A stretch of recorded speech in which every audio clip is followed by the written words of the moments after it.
meninas, tudo bem com vocês? Esse é o nosso primeiro vídeo da série Orando a Palavra. Vamos lá. Em Deuteronômio 6, do 4 ao 9, depois você vai lá dar uma lidinha nesses versículos, está o primeiro grande mandamento em relação à oração, né? E esse versículo se encontra no maior de todos os mandamentos judaicos, que é o Shema. Shema Israel, em hebraico, significa ouça Israel, certo? E essas duas palavrinhas, Shema Israel, se inicia a seção da Torá que constitui a profissão de fé do monoteísmo judaico, a central de toda a vida judaica, certo?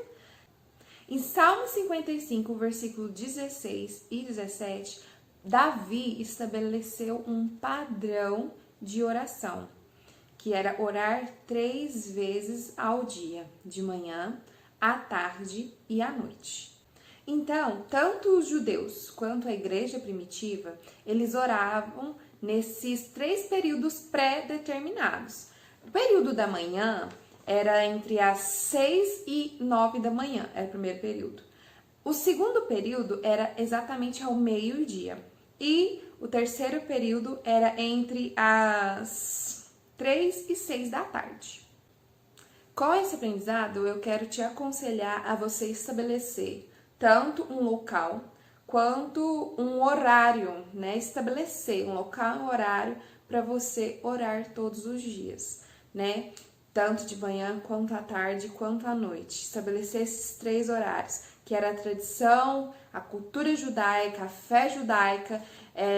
Jesus também fazia dessa maneira, porque Jesus nasceu em Israel. Jesus, ele cresceu sobre essa cultura, sobre essa tradição judaica. Então, nós somos seus imitadores. Então, eu aconselho você a ter isso tudo pré-estabelecido. Hora e local para você fazer suas orações. Então, essa é uma estratégia, né, para você que quer orar mais, é você ter tudo isso estabelecido, coloca aí na sua agenda. É um compromisso que você não pode adiar, que você não pode deixar para trás, porque tem muita importância, tem muito valor. Então, uma dica muito importante para você que quer orar é isso, estabelecer local e horário, certinho? Os judeus, eles tinham um conjunto de orações que eles passavam de geração em geração.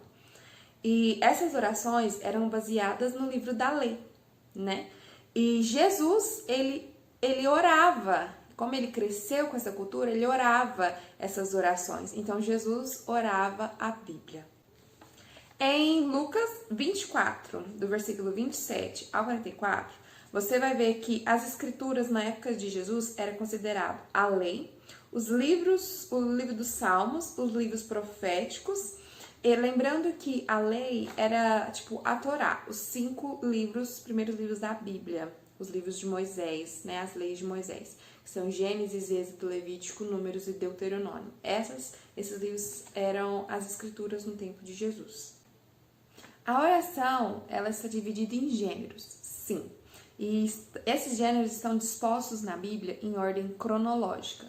E tanto que esses vão ser os temas dos nossos próximos vídeos. Por exemplo, teofanias, salmos, orações de sabedoria, cântico dos cânticos, orações dos profetas, orações de Jesus, orações apostólicas e hinos do Apocalipse. São 8 gêneros de oração.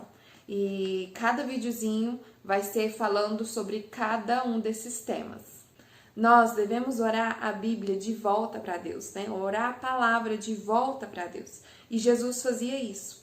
E quando Jesus fazia isso, ele fazia com todo o ser dele, ele fazia em voz alta. Se você for olhar, por exemplo, Hebreus 5:7, você vai ver as expressões de Jesus, né, em uma dessas ocasiões que ele orava, porque em várias partes da Bíblia fala, e saiu Jesus para orar, etc. E fala que ele chorava muito, que ele, por exemplo, suou gotas de sangue, então ele orava com vontade, ele colocava todas as suas emoções enquanto ele estava orando a palavra de volta para Deus. Jesus, ele ficava totalmente envolvido na oração quando ele estava orando. E uma estratégia, uma tática de oração é essa, orar em voz alta. Por quê? Dificilmente você vai pensar em qualquer outra coisa quando você estiver orando em voz alta. Faz o teste aí na sua casa, começa a orar em voz alta. Você não vai conseguir pensar em outra coisa. Você vai estar focada naquilo que você está falando. Por isso, orar em voz alta é algo muito estratégico para você manter sua mente na oração. Manter a sua mente no trono de Deus, né, enquanto você estiver orando a Deus. Hoje em dia, a palavra meditar ela está sendo muito mal utilizada, de uma maneira totalmente antibíblica. Totalmente antibíblica. Esse negócio de você esvaziar a mente, de você se autoconhecer. A Bíblia ela fala sobre meditação. Meditação é algo bíblico, é algo extremamente importante. Mas nós precisamos ver como a Bíblia falava sobre o que é meditar, para que a gente não use essa meditação de forma errada, como nas religiões orientais. Então, vamos aprender aqui, por exemplo, quero ler algo para vocês. Hagah, escreve H-A-G-A-H, é meditar em hebraico, né? Hebraico foi a primeira língua criada por Deus para ele se comunicar com os homens. Então, a Bíblia, né, ela foi escrita no Antigo Testamento em hebraico. E ela significa imaginar, prantear, sussurrar, rugir, falar, conversar, pronunciar. Na Bíblia, há equivalentes, tipo assim, em outras partes da Bíblia que usa essa mesma palavra Hagah. Por exemplo, em Isaías 31:4, que é ruge. Em Isaías 59:11, que é gemer. Isaías 8:19, que é sussurram e murmuravam. São essas palavras.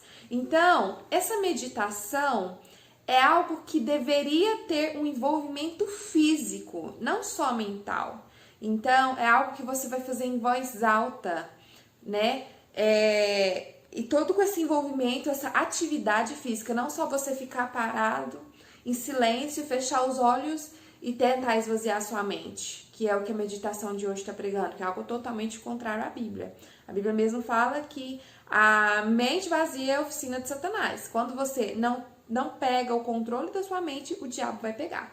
Então, você tem que estar totalmente, todos os dias, em todos os momentos, com o controle da sua mente, né? Você não pode deixar sua mente devagar ou tentar esvaziar ela de forma nenhuma. Então, o meditar que a Bíblia fala tem todo esse envolvimento físico. Tem todo, tipo, de expelir ar em voz alta. Esse é um envolvimento físico. Entendeu? Deu para entender? Depois eu vou fazer um vídeo falando só sobre meditação, a verdadeira meditação bíblica. Orar a palavra de Deus de volta para Deus em voz alta faz com que essa lei, a Bíblia, a palavra de Deus, se fixe mais no nosso coração, no nosso interior. E até os dias de hoje, todos os judeus, eles oram em voz alta. Não estou falando que todas as suas orações vão ser em voz alta, tudo bem? Lembrando que essa série de vídeos é sobre o tema orando a palavra, orando a Bíblia, que é uma das orações que nós fazemos a Deus, que nós devemos fazer a Deus. Então, esse orando a palavra, né, orar a Bíblia é em voz alta. E quando você está falando ela em voz alta, ela vai se fixar mais no seu coração. E ela é uma estratégia para toda mente que divaga, não divagar mais, mas centrar naquilo que está sendo falado. A meditação, segundo a Bíblia, não é uma contemplação passiva, não é algo passivo, é algo ativo. A meditação, segundo a Bíblia, é algo ativo. Todo o nosso corpo deve estar envolvido na meditação. É recitar um texto específico para Deus de forma envolvente. Lembra que eu falei para vocês que Jesus, quando ele orava a Bíblia, ele fazia de forma envolvente, ele colocava todo o seu ser, ele chorava, ele gemia, ele suava. Então é dessa forma.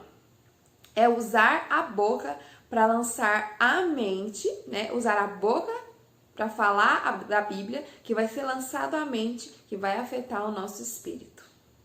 No islamismo, as pessoas oram 5 vezes por dia, olhando para Meca. 5.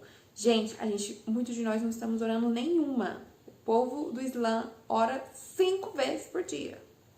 E nesse islamismo há 5 pilares que eu quero ler eles aqui para vocês. Primeiro, que é a declaração de fé. Segundo, oração diária, caridade, jejum e peregrinação ao seu lugar sagrado. Gente, os muçulmanos, eles aprenderam a prática da oração com o cristianismo. Então, eles aprenderam com o cristianismo e eles estão orando muito mais que a gente, né? Os cristãos. Então, o que eles praticam essas 5 orações por puro legalismo, muitos por puro legalismo, mas eles não deixam de praticar. E nós que somos cristãos não oramos a Deus por amor. Então, é algo muito triste. E a minha intenção com esses vídeos é te ensinar a orar para que você realmente ore, né? Porque algo que eu tenho buscado, que eu tenho pedido para Deus, é para me ensinar a orar e me dar forças para que eu ore. E eu criar vergonha na cara também, né? Que é muito importante para orar, porque nós precisamos da oração. A oração, a leitura da palavra é aquilo que vai alimentar o nosso espírito, porque nós somos corpo, alma e espírito. E assim como o nosso físico precisa ser alimentado e cuidado, o nosso espírito também. Essa leitura da palavra e a oração vai fazer com que nós nos aproximemos do nosso Deus. Amém? Então, esse vídeo foi a introdução do nosso tema de oração. Então, no nosso próximo vídeo, nós vamos falar sobre a primeira categoria, né, o primeiro gênero de oração, que são as teofanias. Então, não deixe de assistir o próximo vídeo. Um beijo e um queijo. Tchau, gente!